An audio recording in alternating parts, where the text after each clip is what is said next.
পড়াতে পড়াতে ওর একটা অদ্ভুত দাবি। কি দাবি বল? তুই বড় হয়ে গেলে আমি কি হব?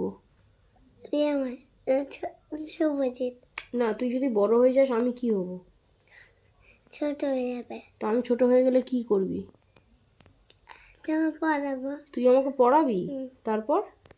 তারপরে পড়িয়ে আবারও আর এক বাড়ি চলে যাবো। আর বাড়ি গিয়ে ঘুমাবো। আর কিছু করবি না তো আমাকে? আমি তো স্টুডেন্ট হলে আর কি কি করবি?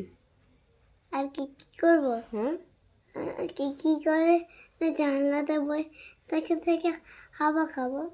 জানলায় বসে থেকে তুই হাওয়া খাবি? আর আর খেতে আর আমি পড়া না পারলে কি করবি?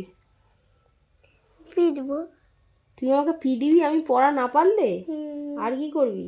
আর আর হলো হাত কেটে গেলে তারপরে মলম দিতে পারবো না, তোমাকে সারাদিনে যোগ করাবো। ও আমাকে সারাদিন যোগ করাবি? আমি তো স্টুডেন্ট হলে আমাকে যোগ করাবি সারাদিন? কেন, আমি তোকে যোগ করাই বলে? দাবিটা কি বুঝতে পারছো? হ্যাঁ, বড় হলে তখন তোমাকে যোগ করাবো। হ্যাঁ, আর কি করবি? বিয়োগ করাবো। আর করাবো। আর পড়া না পারলে কি করবি? এই পড়াটা করে নিয়ে তারপরে 5 মিনিট একটু ওই দিকের ঘরে যাবে।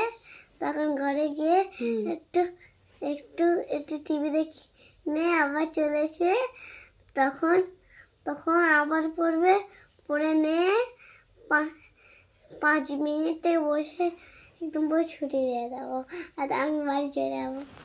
মানে আমি যা যা করি ওর সঙ্গে ও সেটাই করবে আমার সঙ্গে। ও যদি আমার টিচার হয়, তাই তো? আমি তোর সঙ্গে যা যা করি তুই আমার সঙ্গে সেটাই রিপিট টেলিকাস্ট করবি, মানে বদলাটা নিবি, তাই তো রিয়ামাসির সঙ্গে? হ্যাঁ, এরকম দাবি কেন? এরকম দাবি কেন তো? এরকম দাবি কেন বল? সবাইকে টাটা করে দাও।